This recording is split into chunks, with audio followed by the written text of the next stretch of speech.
Hello and welcome back. This is the second in a series of videos that I'm making about fairy tales, and specifically fairy tales that I really enjoy that don't have a Disney movie. Just to clarify what I mean by that, they don't have a well-known full feature-length movie along the lines of, say, The Little Mermaid or Beauty and the Beast. So without further ado, here are 5 more that I think are really intriguing that don't have Disney movies. Let's start with Hansel and Gretel. That's a pretty popular one, a pretty well-known one, although it certainly is awfully creepy for a children's story. You probably know the story, but just to review, there's 2 children who are taken into the woods by their parents, or possibly their wicked stepmother, and they know that they're being abandoned, so they leave a trail of breadcrumbs behind them, hoping to find their way back. However, that doesn't work out because little animals eat the breadcrumbs. They find themselves lost in the woods. They make their way to a gingerbread house, where a witch lives who tries to cook them in her oven, but instead the children outwit her, kill her by pushing her into her own oven, and return home, where the evil stepmother has passed away and the father welcomes them back.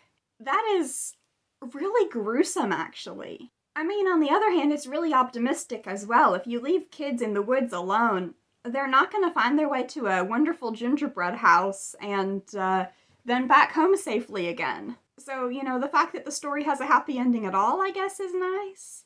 Anyway, I think it's a really interesting story. I'm not surprised that they haven't tried to turn Gretel into a Disney princess, but as you may be able to tell from what I've said about some of these stories, I do kind of find the more gruesome and not child-friendly side of fairy tales to be really intriguing, and so from that perspective, I think Hansel and Gretel is a very interesting story. This one is a little bit more tame.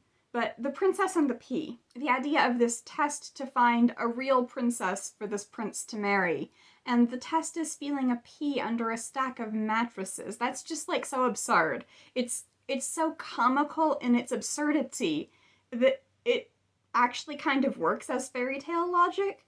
I mean, the same kind of logic that says that frog could turn into a handsome prince. And the fact that so many princesses fail the test is really intriguing to me because it's then it's not just testing for if you're actually a princess, it's testing for something more than that. I mean, I don't think that being able to feel a small vegetable through a stack of mattresses is a good test of anyone's character or having royal blood or anything like that, but it's hilarious.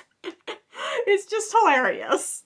The Goose Girl is a story that I first encountered not through its fairy tale version, but actually through a retelling as a young adult novel when I was in, I think, either middle school or early on in high school. The novel is called Goose Girl by Shannon Hale, and it basically follows the story of the fairy tale. So when I first read the fairy tale, I was like, oh, I know this story. Anyway, the story follows a princess who is sent to another kingdom to marry a prince. But along the way, her servant decides actually she wants to be the princess, so she makes them trade places. The princess is sent to work as a goose girl, but over the course of the story, she eventually ends up with the opportunity to reveal the truth to the king. There are a lot of fairy tales that involve an imposter replacing a princess who's being sent into an arranged marriage with a stranger who really wouldn't know any better as far as who's who. But I think that The Goose Girl is especially interesting, maybe because that's the first one like that I really encountered. I always kind of thought it would be cool to read a retelling where the princess is like, I don't want to marry some stranger, and the servant is like, well, I'll take one for the team and do it, and they have an arrangement going on. But of course that's not part of the original story. As far as the original story goes, it's one that has a really gruesome ending as far as what happens to the treacherous servant, but it's also karmic justice because they ask her what the appropriate punishment for what she's done would be without telling her that it's about her. And then they do to her exactly what she said, so, It's gruesome. It's really gruesome. It's not child-friendly. Speaking of gruesome and not child-friendly fairy tales, let's talk about Bluebeard. So the story of Bluebeard is the story of this woman who marries a man who's been married many times before, and his wives never seem to live very long. Nevertheless, she agrees to marry him, and he gives her the keys to every room in the house, but tells her, he points out one and he points out the door that it opens and he says, never go in there. And of course, the first time that he leaves her alone, what does she do? She goes in there, and she finds the bodies of his dead wives. Yikes.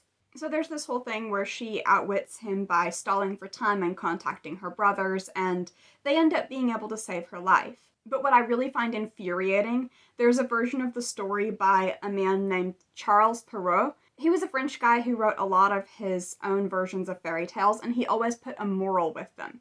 Sometimes that moral makes sense, sometimes it's just like, yikes, no. And the one that he chose for this was essentially curiosity killed the cat.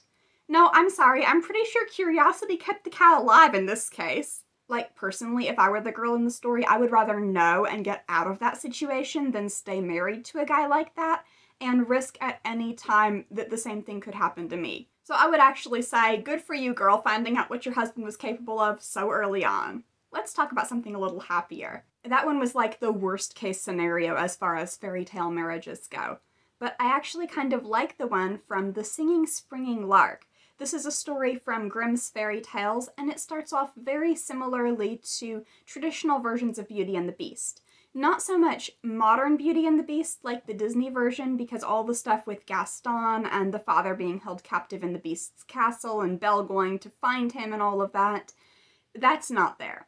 But the traditional version of the story where the father sets out and he asks the three daughters what they want him to bring back. And the youngest daughter asks for something that he ends up having trouble finding, even though it's the simplest and least extravagant of the requests. In this case, not a single red rose, but a singing, springing lark, hence the title. The father loves his youngest daughter and wants to give her what she asked for, so he steals the lark from a lion, and the lion in return demands the first thing that goes out to greet him when he returns. He thinks that it might be a dog or a cat, so he says yes. And, of course, it's his youngest daughter. So she goes to stay with the lion. It turns out he's not a terrible monster after all. He's under a curse. He can transform back and forth between a lion and a human at night, lion during the day. If this sounds an awful lot like East of the Sun and West of the Moon from the first video, yeah, it is. Very much so. In any case, some misadventures at her sister's wedding lead to him being transformed into a dove, and she has to follow the dove throughout the world for 7 years, and he leaves a trail of blood and feathers behind him, allowing her to do so. Eventually, she finds him transformed back into a lion and fighting with a dragon that's actually an enchanted princess. But when she arrives and manages to transform them both back into human beings, the princess steals him away on the back of a griffin. And then she has to go through the whole East of the Sun, West of the Moon thing. In this case, it's not so much that he's being forced to marry her, as with East of the Sun, West of the Moon, but more that he's been enchanted and doesn't remember his true love, the protagonist, until, of course, the very end when they're reunited and live happily ever after. Anyway, I hope you enjoyed this. This was part 2 of a 4-part series, so stay tuned for parts 3 and 4, where I'll talk about more of my favorite obscure fairy tales, or just fairy tales that don't have Disney movies. And also, if you want to see more from me, be sure to subscribe. I post new videos twice a week on Monday and Thursday.